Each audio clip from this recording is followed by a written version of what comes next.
Hi everyone, welcome back into another video, and we find ourselves back in the simulator ready for another TT lap. This time, as you can see, we're going to have a crack at the Superkart.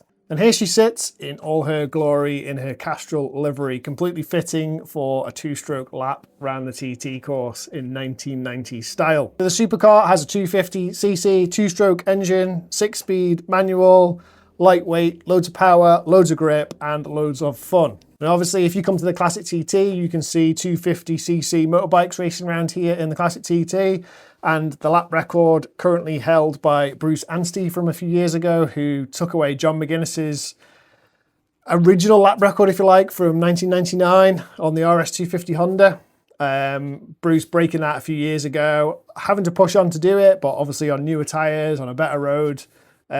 John's lap, Bruce's lap, both brilliant. Somewhere in the region of 118.7, 118.8 mile an hour lap. So that's roughly where we should be. However, we've got four wheels. We've got four contact patches. We should have more cornering grip. We should have better braking. Probably going to lose out a little bit on top speed down the straights, but I think we'll make up more than that through the corners and on the brakes. So I'm thinking we're going to be somewhere in the region of 120 to 123 miles an hour lap, maybe, something like that. So that's enough talking. Let's get onto the start line and have a crack at this lap. So here we are on the start line in our little two-stroke. She sounds ace. Ready for the start. Let's do it. And off we go. Quite a long first gear, to be fair. And then they shorten up a little bit as we carry on. Obviously, no ABS, no traction control, no stability management, just a throttle pedal, brake pedal, and some paddles to change the gears on the steering wheel. The first thing you notice is just how twitchy she is, heading down into the bottom of Bray Hill, and she's bottoming out through there, and then trying to pick a braking point for Quarterbridge. You can see old Marshall sort as the cart leaves the ground over that little crest. She's twitchy on the way out. Very easy to lock it up on the brakes, and as soon as you lock it up, you have no braking performance whatsoever. So trying to avoid locking the fronts. As we come into Braddon, we'll just try and be a bit smoother. And the rear's loose as you get on the power. Typical kart style, I guess. Anyone's ever driven a kart. Feels like it just pivots on the middle really, really easily. Obviously, with it being such a short wheelbase. Approaching Union Mills, and the cart's bottoming out again through there. And we'll come back one for the start. We'll come back a couple more for the right. Squeeze the power on over the crest, and it bounces out towards the post office and off at the Ballhutchin. That was a crazy first minute and a half anyway. We've been absolutely flat out since Union Mills, and the thing maxed out about 155 miles an hour. As we approach the technical section of Grieber Castle, we'll come back one into the first left, goes light over the crest, back another one into the bottom, squeeze the power on, and nearly lost it there. It's so unstable over the bumps. This has obviously got no suspension, so it's just getting thrown everywhere. And the course being a really good representation of the road surface, really shows up where they are. And any crests and cambers that fall away, it comes loose.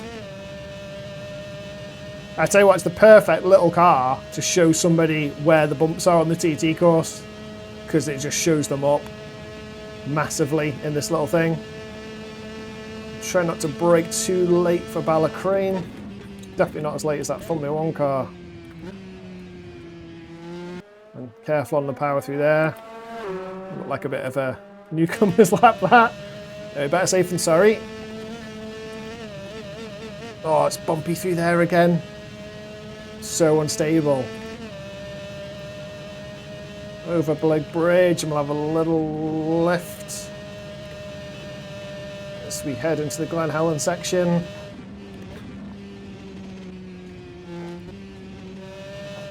Into Laurel Bank.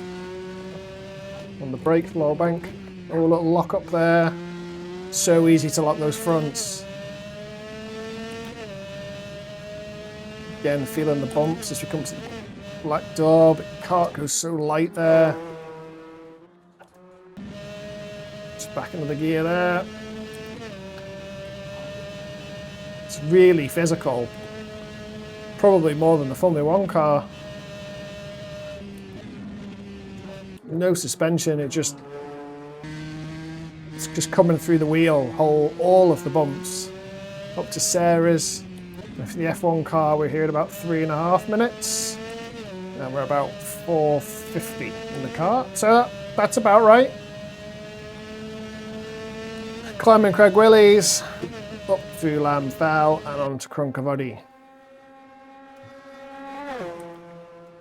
Just topping out at 150 at the end of Crunky.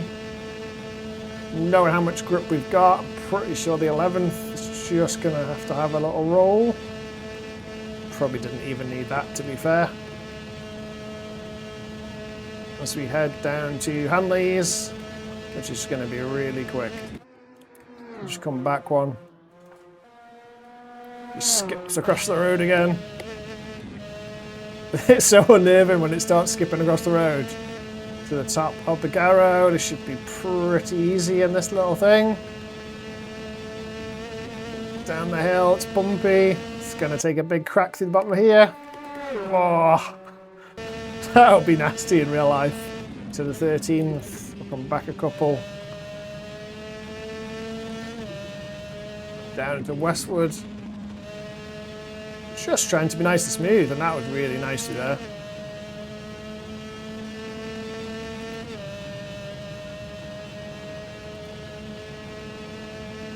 Light on the brakes into Douglas Road corner. It's nice and smooth through there. If the whole course was like that, it'd actually be pretty easy. But again, we find the bumps in the middle of Kirkmichael. The track detail is so good, like I say, to show people where bumps are on the TT course. This is an amazing, amazing piece of kit to do that. We'll come back one as we head into Rencullen, into the compression and over the jump. Not a problem at all. And then just wind it up as we go past Bishop's Court. And braking as late as we can into Ballath Bridge. See how she deals with this. Not too bad as long as you keep it straight. I don't know if it would have survived it in real life. Building the speed again as we come to Ballacry. Not too bad over there. Into Quarry Bends. The first one will be easy flat. I think we'll come back one for the second one. Yeah, she's bumpy through there. We'll grab 6. Try and build the speed down the straight. Starting to feel the bumps that come from Solby all the way to Ramsey. And as we head down the straight, just creeping up on the 9-minute mark. And it's not a bad gauge to say if it's 9 minutes to Solby, which is halfway, it'll be 18 minutes to the finish. Probably a little bit more because the second half of the lap is a bit slower. We'll find out when we get there. Braking into Solby Bridge. Trying to lock up again. Oh, getting close to that wall. Into the Ginger, and this is going to start to get really bumpy. The car's good though at speed. Apart from the bumps. God, it's bumpy through there.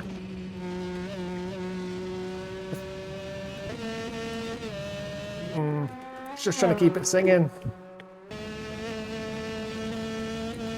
It feels even faster once you get to this section because the bumps make it look even quicker, more blurry, and it same real life.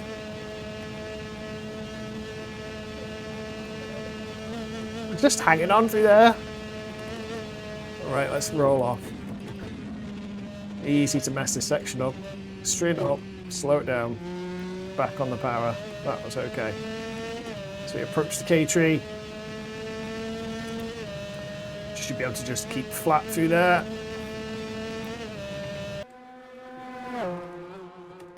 Yeah, no problems.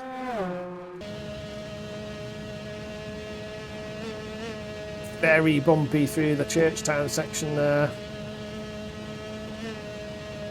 Very bumpy through that section. As we approach Ramsey. Oh, he's just hanging on. Just hanging on through there. Just try not to make any drastic movements on the controls. I think come back one for Schoolhouse. Yeah, nice and easy through there, and try not to lock up into Parliament Square. Oh, maybe a little bit. There's a little bit loose on the exit. A typical kart style, it's just loose coming out of slow corners. Through Mayhill and the nasty little white gates. That's pretty good.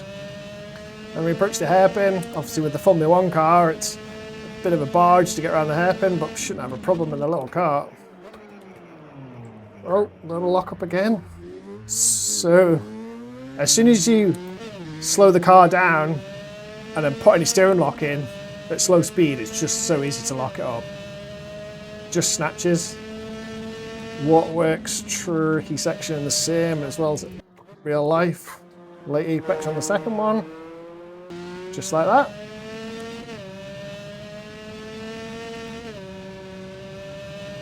And you can feel it starting to struggle to pull up the hill.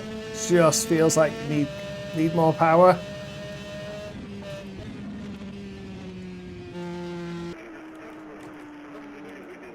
Around the gooseneck, nice, steady. Approach and go through, you see these lefts, quite a difficult little section, getting the car straight before braking into Guthrie's itself.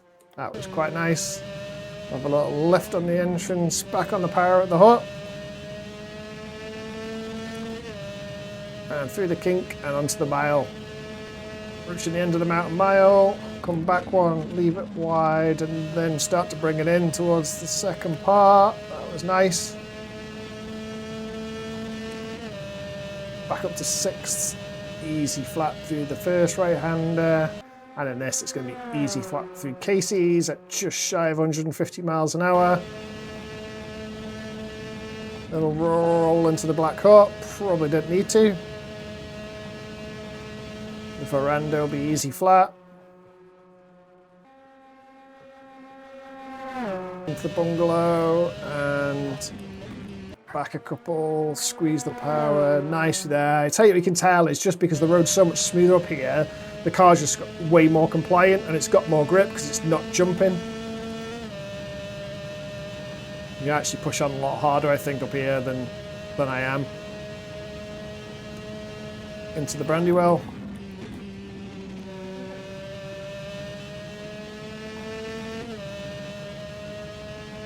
And starting to run downhill now. Feel like you've got an extra 20 horsepower. Around the 32nd, little left at the start, and then it's flat through the last two.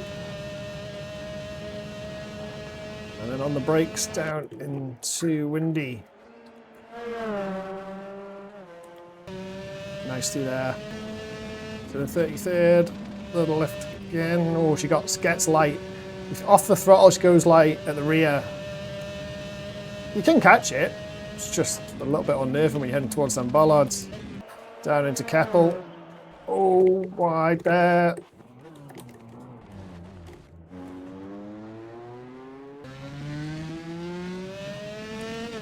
That's how easy it is to get it wrong. But it's the same.